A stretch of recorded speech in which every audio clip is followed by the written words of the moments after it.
making it relevant. This is something that you're talking about as well. So people who work, frontline workers in violence against women, for example, are saying, why should I spend time trying to learn about the budget? It doesn't affect me.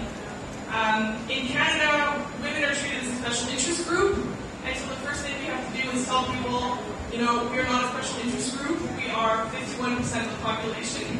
And I know this is the case all over. Women are the majority, but we're constantly treated like a special interest group who have to make room at the table. But it's my budget just as much as anyone else's budget. We have to make sure that we constantly tell people that this is your budget process and that it is relevant to the work that you do. And my colleague here is going to get into that more around sort of violence against women and how you can't separate these issues. So because of the political climate in Canada right now, people are mystified by the process, but they're also completely pushed out of the process.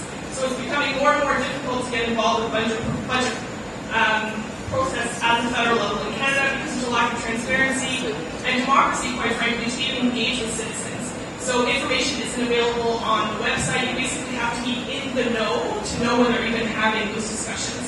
So this is where we come in and we try to educate people, saying anybody can go and present to the budget committee. Anybody can go and make a request, but that information is not made public because they don't want people to know about it. And then, of course, making it accessible. So, she's going to talk about, making it so that it's relevant to what people are saying. And to take it away, it's a lot of economic jargon, but it's also about real lives, and it has a tangible effect on the way that people live. So income splitting, for example, just to give you a quick example, income splitting was a huge discussion around our current federal election just happened. So this idea of income splitting was the Conservative government's response to this is how I'm going to care about women. But because of gender budgeting and gender analysis, we were able to try and tell people that this was not true. So income splitting does not help women. Income splitting only benefits the rich because you only get more money back if one partner stays home, for example.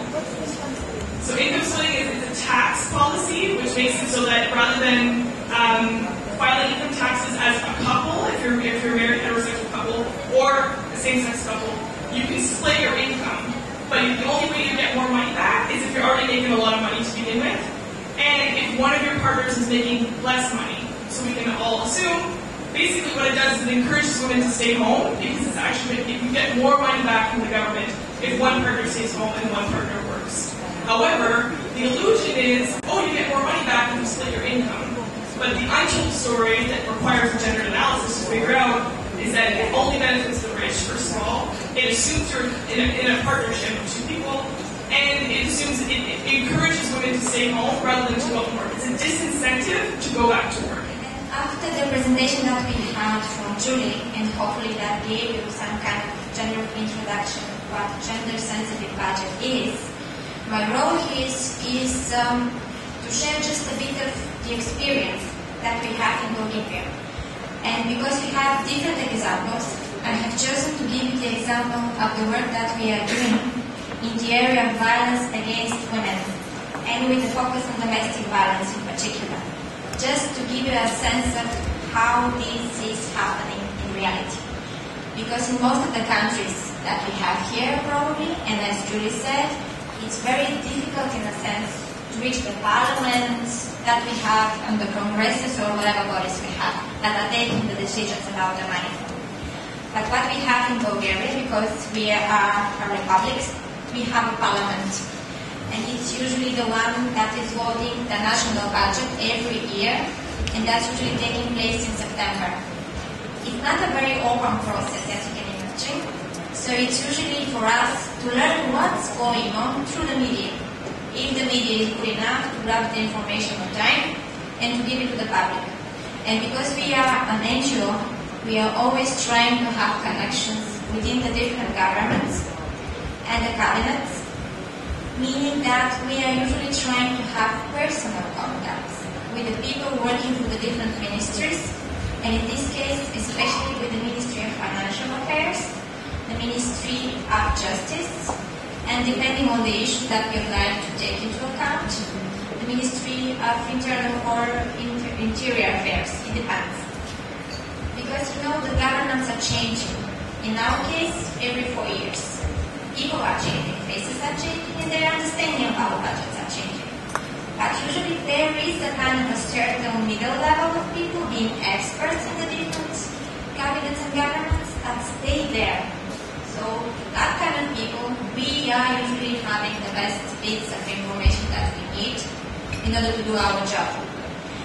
Speaking about domestic violence, we passed the legislation against it in 2005 after 5 years a long battle with the government to have such legislation.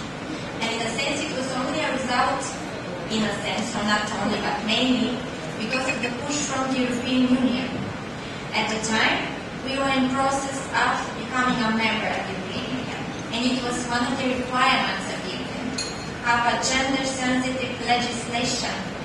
So in 2004, we had legislation adopted against trafficking in human beings and on protection against discrimination.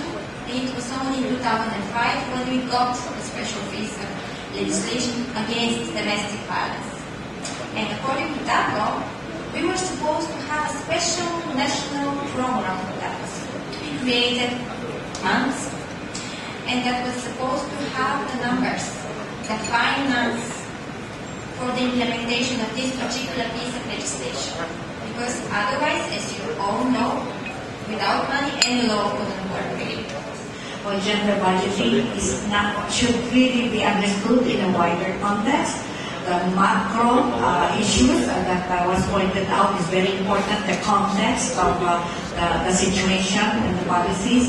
So that's very important. We need to continue the awareness raising and real deeper understanding of gender issues and promoting this not only among ourselves but also among our policymakers. We need to organize. There should be an organized group that will continue to work, that will lobby for a gendered budget.